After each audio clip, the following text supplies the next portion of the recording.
Good day and welcome to the August plot tour. Everything is so overgrown. The grass, there are sort of weeds.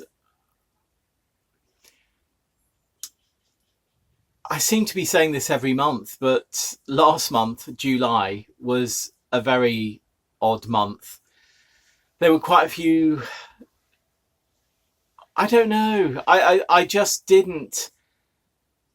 I was going to say I didn't spend as much time down here as I normally do, but actually that's not true because we had the Vogue photo shoot here on the Sunday, maybe about 3 weeks ago, and I was here from 9 o'clock in the morning till 9 o'clock at night.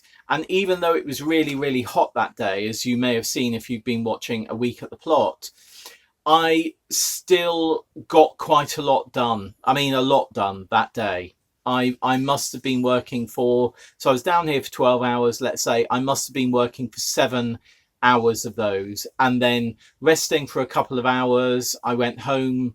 Anyway, never mind. I spent a lot of time here in July. Then the week before we went to Guernsey, I think I packed quite a lot in for my week at the plot on the Monday, the Tuesday and the Wednesday. And then we flew to Guernsey, came back last Monday, i.e. like, what's that, 8 days ago. And last week was quite busy with catching up, just sort of generally. Also, I felt my mojo had gone a bit. And then this week has been a challenging week already. The start to August has been challenging with break-ins in some of the sheds here.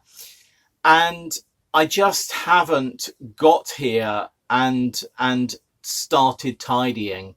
So in July, I did a warts and all, which was a sort of warts and all for the areas of our plot. And today is going to be a sort of warts and weeds, I think, showing you how long the grass is. You'll see how long it is. But you know what? I sort of, at the moment, have a slightly quieter August than I had in July. I have more time in August than July. And I will hopefully get on and trim the plot later on today before more rains come. Because when we were in Guernsey, there was torrential rain, and that rain got everything growing, as you will have seen in the Tuesday segment I did of A Week at the Plot last week. Anyway, some things are doing really, really well. Some things aren't. Some things haven't even germinated. And some things that other people are having real challenges with this year, like carrots. For us, they seem to be germinating quite well at the moment. So look, without further ado, let's get to the corner of the plot and start doing the plot tour for August. We're at the corner of the plot and you can see it's pretty full and the grass is pretty long. No change in this area. Those rhubarbs, I really do hope will be going in by the end of September. And yeah, that area under there needs to be sorted still, but that's fine. I'm just loving these cardoons. I mean, they're like pin cushions, you know, and I mean they are, because the actual cardoon is so prickly. They're like pin cushions, but of course loved by wildlife. I mean, I can see some flies in there and bees in there and a hornet mimic hoverfly in there, all getting a bit eaten at the base by slugs and snails. But you know what? I'd rather that was eaten by slugs and snails than other plants. No further work on this area yet. The nettles are beginning to die back, and there's lots of seeds on there which are being enjoyed by wildlife. Whether we'll take any seeds to actually dry and use, I'm not sure. The rose has become totally, well, not that area there, but over at the back there has been engulfed by bindweed, and The nettles is fine. The bindweed, I need to try and get that out this winter.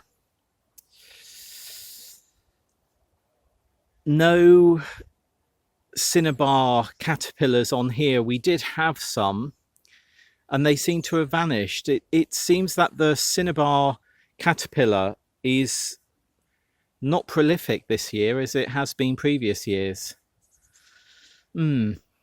I think that may be the case for butterflies in general and moths. Right, on to what is a bed of different squash, including Cheeky Prince, Oregon Homestead Sweetmeat, and Uchiki Curry. To be frank, I'm not sure which is which. We seem to have a few of these yellow ones developing. You see in there, that's about the size of a very large pomegranate at the moment. Another one in there.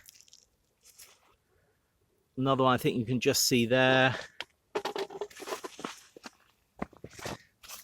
There's one potentially developing there. This is definitely a different one. Yeah, this is you can see this leaf is much bigger. I think this might be the Oregon Homestead Sweetmeat. One in there. There's another yellow one over there. I think this needs a really good water and feed. Our Brussels sprouts are doing okay. I think that one does have some caterpillar damage. I have to go through that. There's this, no, that's a snail there. But I'll just check that out, and I'm going to spray more of that grazers on it. I mean, some of them look fine. There's quite a few. If I do that, can you see there's whitefly coming off? Not sure if you can see that on camera, but there's quite a bit of whitefly. But they're looking generally okay. I say tripping over almost. Look at the paths. Oh, this oregano. Oh, look. Can you see that? Isn't that cute? There's another one just over there. Right, I'm not going to go down there and disturb those. They can be there. These are our Rock and Core, which Vivi gave us. Second sowing of Rock and Core. We've got a first sowing here, which has done, and that's producing. I think you can just about see in there that's producing, which is great. Right. Peppers. Yep, they've grown, but no peppers. Really, really bizarre. I saw Vivi's when she did her Back to the Garden quick tour yesterday, and many of her paprika, which are these over here, have fantastic peppers on them. But you know what? I don't think we got a single pepper. We got flowers. We fed them. Oh, I don't know. Richard was only saying to me the other day, in fact, when we were watching Vivi's video, why are some of your things just not growing? And I said to him, I don't know. I don't know.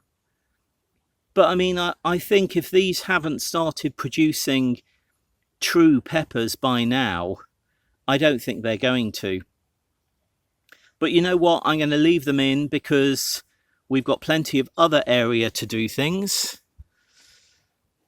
This is an area I was going to put brassicas, but because we lost all of our tomatoes to blight, this area now needs to be weeded, and salad crops need to go in here, and some sowings also of beetroot and turnips and possibly swede. So hopefully I can get on with that this week. If just coming over here, oh, there's a frog. Yeah, it's hopped out the way. Another area that I need to sort out.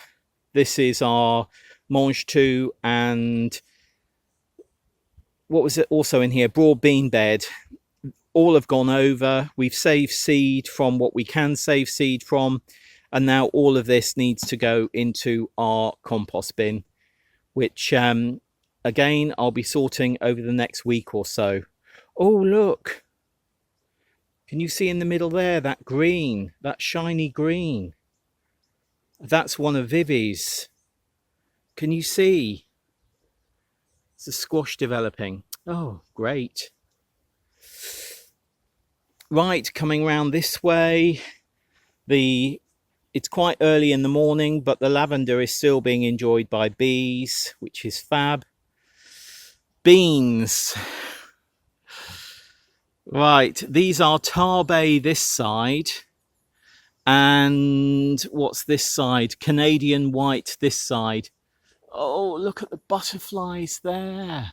Can you see those two?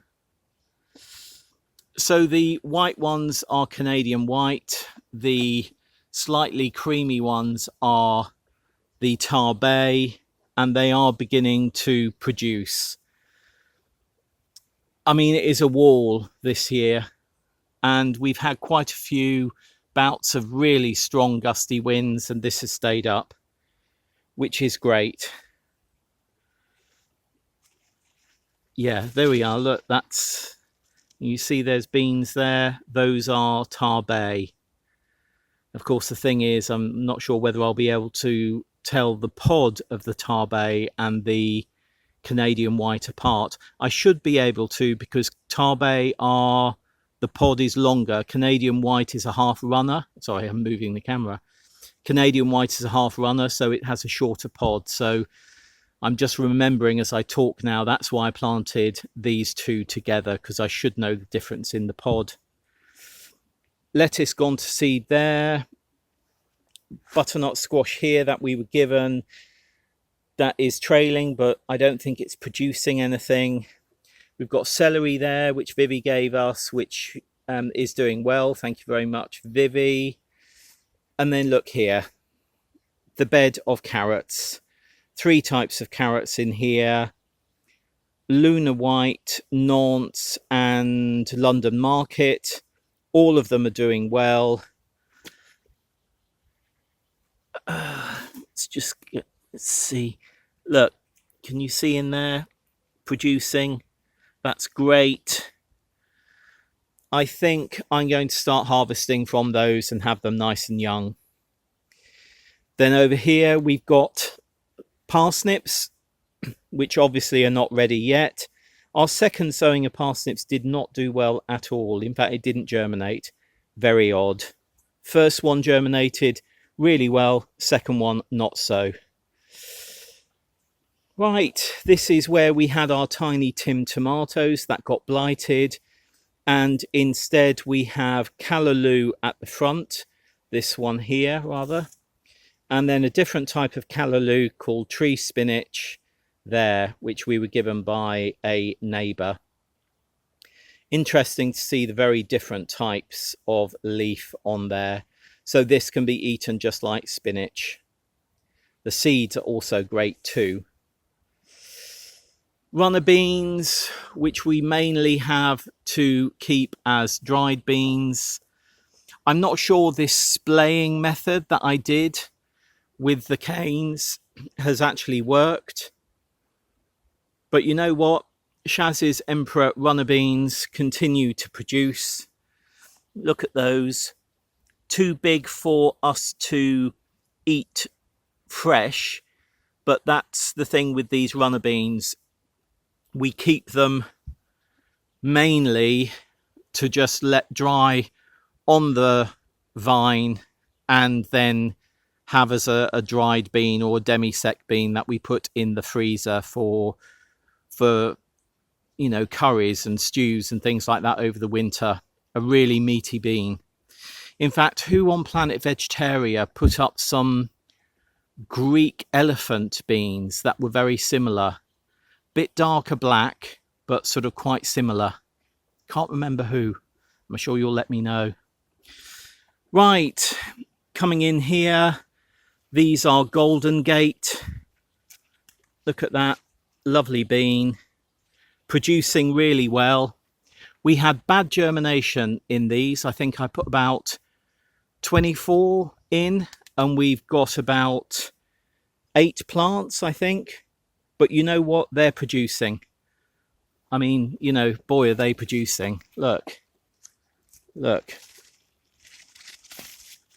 in there.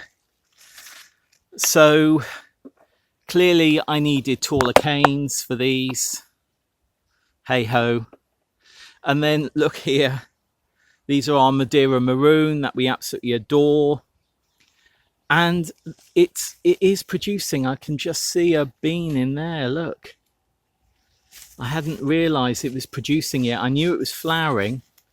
Oh, Paul, get in there and do some harvesting. There's not that many, actually. Sorry, I'm moving you around. But look, they are producing. Can you see there? Again, you know, so prolific. Look how it's all tightly wound at the top there. I mean, that I think could quite easily have got to 2 meters this year, which is incredible because last year it was such a... beans were such a challenge last year. Right, and then moving over to our tomato bed, which as you can see has no tomatoes in it. We've got Portuguese cabbage on the left over here. Then we've got Nero di Toscana here, and we've got about 4 just up here, dazzling blue kale. These went in about 2 weeks ago and have grown, I think, by about 3 times since I put them in. Clearly a job that I need to get on with is weeding these. But you know what? There's plenty of... Let me just lift that up. You know, there's plenty of movement for them to actually grow in that netting. I might lift the netting up somehow with bottles potentially, but yeah, weeding, that's what I need to do in there. Look at our paths.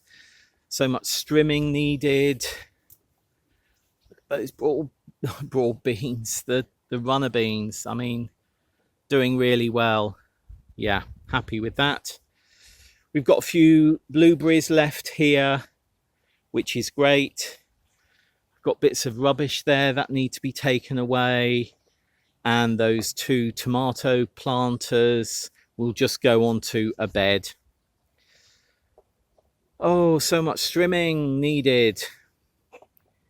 I did mean to do strimming the other day, but I forgot to bring my battery down. Tidying the flower border bed here. I mean, there's some lovely cornflowers there. It's quite a sleepy bee in there as well. But yeah, I do need to think about this for summer flowers next year. Oh, and look, there's a lovely evening primrose. Don't know where that came from. A bird must have pooped it in. We have harvested all of our gooseberries from over there. I'm not pointing. Let me just turn this down a little bit, actually. Yeah, so we've harvested all the gooseberries from there. There's a few more blackcurrants on this blackcurrant here, and all the strawberries, I think, have now gone over. The wild chicory, which has beautiful mauve flowers, bluey mauve. These are the helder. Oh, look. I think these must be the helder. We've got helder and bird's egg horticultural here, and I'm not sure which is which. One side is helder, but then of course it crosses. But yeah, we're going to be harvesting those, whatever those are, to have some fresh beans. We had spinach in here and some further mange too. I sowed 4 rows of salad crops into here. That was rocket, coriander, parsley and lettuce leaves. And you know what? I don't think any of them have germinated. I have no idea why that would be. None whatsoever. Weeds have. Another area that I need to tidy up, another lettuce going to seed. Beetroot here, which I'll be harvesting. Then we have chard from Vivi, and then chard that needs to come out so that something else can be planted. And the buddleia, you can't see in the sun, the buddleia is looking lovely. And this tile here, it's a tile from a felt roll. It's there because it warms up in the sun and attracts wildlife underneath. So far we've only seen slow worms when we've lifted it up, and ants, but who knows, we might get a lizard or something else. Right, soft fruit bed, again much weeding needed, but yeah, that's fine. We've got some spare raspberries in this tub, and what I'm thinking of doing is planting them here and making this a permanent fruit bed. That big ceanothus over there needs to be cut right back, and then I think raspberries would go here quite well. The autumn fruiting raspberries, which I don't expect to get a big crop from, have started producing, which is great. And there is a squash in here that's self-seeded. I have no idea what type of squash it is. You can see it's growing over there. I'm just leaving that, and let's see if that comes to anything. Look, another butterfly. Oh, just gone. But actually, if I don't fall over, can you see those two butterflies? Look at that. Can you see that one over there in the middle of the shot now as well? I mean, isn't that just remarkable? And that is on our late potatoes, which are fortunately blight free. And then if I spin over here, we've started harvesting these potatoes, which are Colleen. And I have to say, as a potato, it was fantastic. We had it as chips, and tonight I think we're going to be having these steamed. So yeah, lovely, lovely. That has worked this year. Our sweet corn, nothing worth talking about, though there are a few developing on there. And then beans from Vivi, which have been rather attacked by slugs and snails, but they seem to be, some of them are getting to the top of the pole. Such a mixed year. I mean, really such a mixed year. This is where some of the gigantes are, so I'm really hoping for gigantes to grow so that we can harvest them for seeds next year. I'm just overcome by that butterfly there. Just gorgeous. Right, success stories. Oh, here are our roses. These are the rose cuttings that we took, and they're doing really well and have flowered. Various things on the bench, including these lettuce, which need to go out into the bed, which needs weeding at the moment. Over here, we've got more potatoes in tubs, but you can see how things have got away from me, and particularly in this area this year. I mean, it's just happened. The weather has been perfect, and I also think, having been quite lenient with certain plot holders last year because of the pandemic, a lot of weed seeds blew about the site last year. Hey ho. Right, interesting. At the front we have 2 Aurelia Courgettes. At the back we have bog standard golden yellow. Well, not bog standard. Look at that slug in there. He's going to go onto the compost heap, but he's eating that flower. Can you see? He's making that flower move. He's going to go onto the compost heap. But yes, these are producing, far too big, but courgette and potato soup, yay. So yes, at the back we have golden yellow, which are producing fine. One thing you do need to do is make sure that when they get to a sort of too big, you cut them all off, because if you don't cut them off, they'll actually stop producing. So these are going to be cut off and be made into courgette and potato soup and go into the freezer. But as I was saying, these two at the front, Aurelia, which I had high hopes for, the slugs have absolutely loved them. Look at that. Decimated. And the one that was here got some fungus.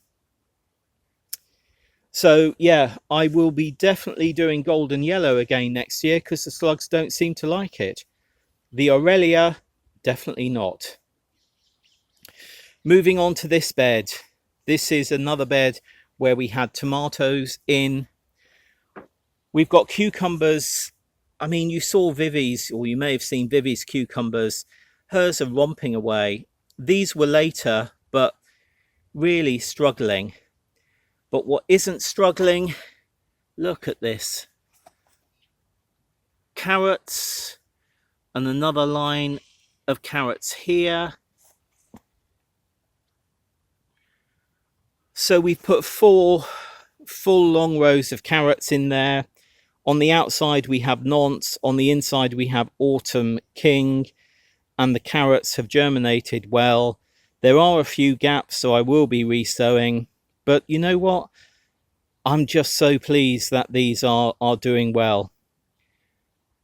Isn't it fascinating? You know, I know Vivi's had real struggle with carrots this year, and other people have, and our carrots seem to be happy. Yet you look at, you know, other things that we've got that Vivi has too, that Vivi's are doing really, really well, like her courgettes, like her tomatoes. Like her cucumbers and her tomatoes. Hey ho. There's a winter job. Sorry about the sun glare. Taking that buddleia in hand. It really needs to be taken in hand this winter and cut right back. It hasn't had major work for a while. And I've been looking at this tree here and this one here as well. And those are autumn jobs to cut back, because I think you can see there's a bit of wood dangling here. There's more dead on that needs to come down before it falls down. Somebody's going to help me with our shed to see if we can straighten it up again. And now I'm being challenged by a plane and parakeets. Parakeet is somewhere up there. The plane is there. The apple tree this year has not produced well, but you know what? It's still such an old master. It really is. Yeah, work to do in this area, but something that is absolutely gorgeous. Just beginning to go over a little bit now is this rose. Let's see if I can focus in on that. Gorgeous. Quite a few coming as well, which is great. Look at that hollyhock. That's our dead hedge over there. Right, into the polytunnel.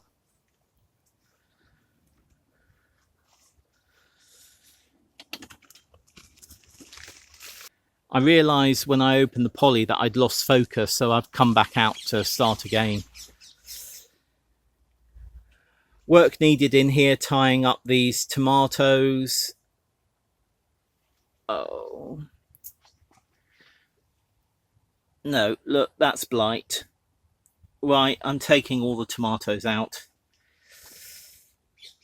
Oh, am I? I'm taking that tomato out, definitely. What a year for us this year with blight. Anyway, cucumbers at the back need to be tied up. There is one forming on that one there. But you know what? I don't know. Just not... Some things have just not got away this year. They really haven't. Hey ho. And I think I ended on this shot last month. And I said I couldn't wait for another month to see all of the tomatoes up to the top of their frames and producing. Well, I'm going to have to wait for another year, aren't I? Because they have all gone. Hey ho, hey ho. So much work to do, but I think I've got a little bit more time to do it this month. One thing that I didn't show you was the sunflower, which appeared. There we are. Is it? Oh yes, look, it's just forming a flower. So we do have one sunflower on the plot this year. I mean, we had so many last year. There we are. There we are. So there we are, our August plot tour. And I have to say it's the most untidy plot I've had in August, I think, ever. I forgot to say at the beginning, I was thinking, what's different to the July tour? What's majorly different to the July tour to the August tour before I was doing the August tour? And of course, it's the tomatoes. Our 2 big beds of tomatoes have gone. All of our outside tomatoes have gone. When I'm editing, I keep the last month, and I change the date and obviously change the video in it, but I use the last month as a template. And I was taking out some of the green, the strips I put along the bottom, and I came across one that says Tomato Rose de Bain, because I couldn't remember what it was. And of course we don't have those now. So yeah, the tomatoes have gone. That's the big difference between last month and this month. And also the amount of growth. But you know what? I'm going to go home and I'm going to hope you can hear above that plane. You can tell things are getting back to normal, certainly. So yeah, I'm going to go home and edit this and get it out today. So what's today? It's Wednesday the 4th, I think. So I'm going to go home and edit this and get it out today. And then I hope to be back later and just do some work, which I don't think will be a segment of a week at the plot. I think it will just be getting on with strimming or getting on with weeding maybe. Actually, I'm going to do the strimming before I'm going to do the weeding, because when I strim, I'm going to need to rake up all of those strimmed pieces of grass. And I know the slugs will sort of like those areas. So what I don't want to do is put salad crops in now when the slugs might be enticed to the edges and go, oh, there's salad crops there, and pop in.